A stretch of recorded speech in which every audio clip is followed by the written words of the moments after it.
मैं ऋषि आज के समाचारों के साथ। टीजीटी के 104 पदों के लिए लिखित परीक्षा, 6105 उम्मीदवार हुए शामिल। समग्र शिक्षा चंडीगढ़ की ओर से अनुबंध आधार पर प्रशिक्षित स्नातक शिक्षा टीजीटी के 104 पदों के लिए रविवार को कई केंद्रों पर लिखित परीक्षा आयोजित की गई। चंडीगढ़ शिक्षा विभाग की ओर से आयोजित टीजीटी परीक्षा के लिए कुल 10,657 अभ्यर्थियों में से 6,105 उम्मीदवारों ने परीक्षा दी। परीक्षा 46 सरकारी स्कूलों केंद्रों में हुई। परीक्षा के सुचारू संचालन के लिए 4 वरिष्ठ अधिकारी पर्यवेक्षक के रूप में और 80 पुलिसकर्मी सुरक्षा एवं तलाशी प्रक्रिया में लगाए गए थे। गुरु जम्बेश्वर यूनिवर्सिटी ने स्वीडन के 9 विश्वविद्यालयों से बढ़ाया शैक्षणिक और शोध सहयोग।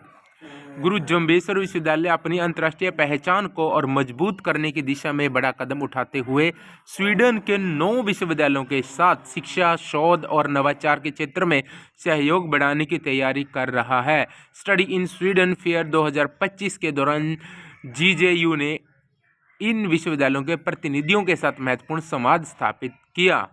कुलपति प्रोफेसर नरसिंह बिश्नोई ने बताया कि यह संवाद नई दिल्ली में विश्वविद्यालय के अंतर्राष्ट्रीय मामलों के डॉन प्रो ओम प्रकाश सांगवान द्वारा किया गया है। इसका मुख्य उद्देश्य जीजेयू और स्वीडिश विश्वविद्यालयों के बीच शैक्षणिक एवं अनुसंधान आधारित साझेदारी के संभावित अवसरों की तलाश करना था। 63 स्कूलों ने नहीं दी आरटीई की सीटों की जानकारी, 30,000 रुपये तक लगा जुर्माना। इन 52 स्कूलों पर लगा 5,500 हजार का जुर्माना। शिक्षा के अधिकार आरटीई अधिनियम के तहत आर्थिक रूप से कमजोर वर्ग के बच्चों को अनिवार्य रूप से 25% आरक्षित सीटों पर दाखिला लेने में दिलचस्पी नहीं दिखाने वाले निजी स्कूलों पर शिक्षा निदेशालय ने कार्रवाई की है। निदेशालय ने जिले के 63 निजी स्कूलों पर 5 से 30,000 रुपये तक का कुल 5.70 लाख रुपए का जुर्माना लगाया है। स्कूल वालों को पहली से तीसरी कक्षा तक की सीटों की जानकारी शेयर करनी थी। जिले में 8वीं तक के कुल 155 निजी स्कूलों में से 41% यानी 63 स्कूलों ने शैक्षणिक स्तर 2025-26 के लिए आरटीई के तहत आरक्षित सीटों की जानकारी विभागीय पोर्टल पर साझा नहीं की थी या आधी अधूरी जानकारी दर्शाई गई थी। 700 विद्यार्थियों ने दी बीएससी नर्सिंग के लिए प्रवेश परीक्षा। जीजेयू में बीएससी नर्सिंग और पोस्ट बेसिक नर्सिंग कोर्स में दाखिले के लिए आए थे 888 आवेदक। गुरु जम्बेश्वर विश्वविद्यालय में बीएससी नर्सिंग और पोस्ट बेसिक नर्सिंग कोर्स में दाखिले के लिए रविवार 2 स्तरों में प्रवेश परीक्षा का आयोजन किया गया। दोनों कोर्सों में दाखिले के 888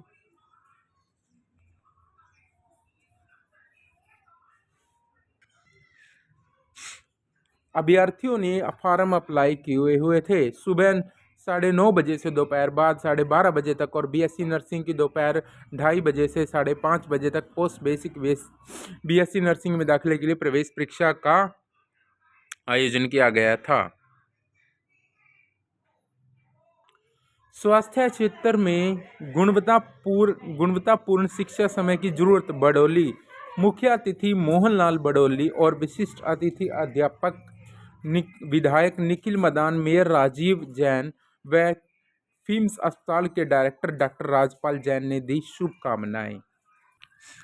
कुरुक्षेत्र विश्वविद्यालय अगले 5 साल में नवाचार प्रधान राष्ट्रीय विश्वविद्यालय में होगा शामिल। विदेशी विश्वविद्यालयों के साथ संयुक्त ड्यूल और ट्विन डिग्री प्रोग्राम शुरू करने का काम अंतिम चरण में। उद्योगों की मांग पूरी करने को data analysis, full stack development जैसे नए कोर्स शुरू किए जाएंगे। CJIBR गवई का कार्यकाल पूरा, बोले रिटायरमेंट के बाद सरकारी पद स्वीकार नहीं। SC/ST आरक्षण में क्रीमी लेयर लागू करने की क्षमता पर जोर दिया। अगले प्रधान न्यायाधीश के तौर पर आज शपथ लेंगे जस्टिस सूर्यकांत।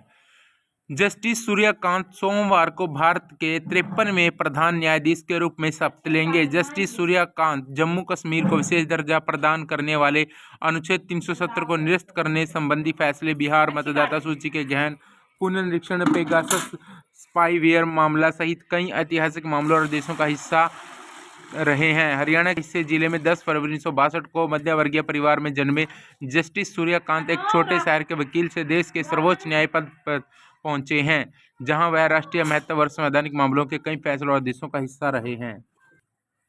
HCS पदोन्नति के संशोधित मानदंडों पर नाराजगी, हाईकोर्ट जाने की तैयारी में अधिकारी बोले, मुख्यमंत्री ऑफिस के आला अफसरों को अवगत कराने के बाद भी थोप रहे नियम।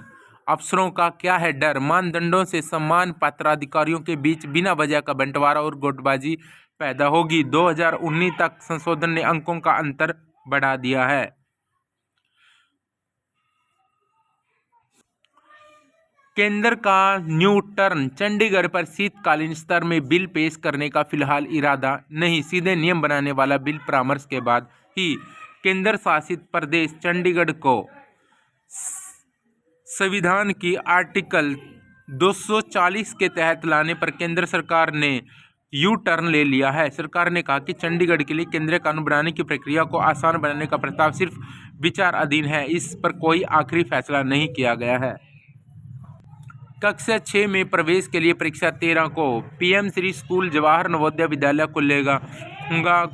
खुंगा कोठी के प्राचार्य धनी राम शर्मा ने बताया कि स्तर 2026-27 के लिए कक्षा 6 में प्रवेश हेतु परीक्षा का आयोजन जिला के 11 परीक्षा केंद्रों पर 13 दिसंबर 2025 को प्रातः 11:30 बजे से दोपहर 1:30 बजे तक करवाया जाएगा। सभी अभ्यर्थी को प्रातः 10 बजे से पहले एडमिट कार्ड के अनुसार अपने अपने परीक्षा केंद्रों पर पहुंचना होगा। लाडो लक्ष्मी को हर माह 6 माह में मिलेंगे 12,600। सीएम ने बिहार में NDA के जबरदस्त जीत के बाद हरियाणा सरकार ने दीनदयाल लक्ष्मी योजना में बदलाव का खाका लगभग तैयार कर लिया है। मुख्यमंत्री नायब सिंह सैनी की इच्छा है कि महिलाओं को 2100 रुपये मासिक देने की बजाय किसान सम्मान निधि को तर्ज पर साल में 2 बार एक मुफ्त किस्त राशि प्रदान की जाए। किसान सम्मान निधि पूरे देश में सफलतापूर्वक चल रही है। इस योजना के तहत साल में 3 बार 2,000 रुपये की राशि किसानों को खातों में डाली जाती है। किसान सम्मान निधि योजना के क्रियान्वयन को लेकर किसी तरह का विवाद नहीं है। लाडो लक्ष्मी योजना में महिलाएं साल में 25,200 रुपये मिलने प्रसारित है। यह 6 माह में एक मुफ्त दी जाने वाली राशि 12,600 रुपये होगी। IB में MTS के 362 पदों पर भर्तियां होंगी। इंटेलिजेंस ब्यूरो ने मल्टीटास्किंग स्टाफ के 362 पदों पर भर्ती के लिए आवेदन आमंत्रित किए हैं। इच्छुक एवं योग्य उम्मीदवार संस्थान की आधिकारिक वेबसाइट पर जाकर ऑनलाइन आवेदन कर सकते हैं। आवेदन करने की अंतिम तिथि 14 दिसंबर 2025 निर्धारित की गई है। नई श्रम संहिताएं लागू होने के बाद कंपनियों को बदलना होगा वेतन ढांचा। मासिक वेतन अभी कम नहीं होगा, ऐसे समझे नए बदलावों को। वेतन नई परिभाषा तय हुई। ग्रेजुएटी नई गणना में अधिक फायदा पहुंचेगा। ग्रेजुएटी पात्रता, निश्चित अवधि वाले कर्मियों को लाभ। तो सरकार ने 4 नई श्रम संहिताओं को लागू कर दिया है। इसके बाद कंपनियों को वेतन ढांचा बदलना होगा, जिसका अक्सर ग्रेच्युटी PF की गणना पर पड़ेगा। विशेषज्ञों का कहना है कि नई गणना में ग्रेच्युटी बढ़ सकती है, लेकिन मासिक वेतन टेक होम सैलरी पर तुरंत कोई बड़ा असर नहीं पड़ेगा। इसमें कटौती नहीं होगी। इसका कारण EPF पर लागू 15,000 रुपये की मूल वेतन सीमा है। विशेषज्ञों के अनुसार नई श्रम संहिता में भविष्य निधि में फिलहाल बदलाव नहीं किया गया है।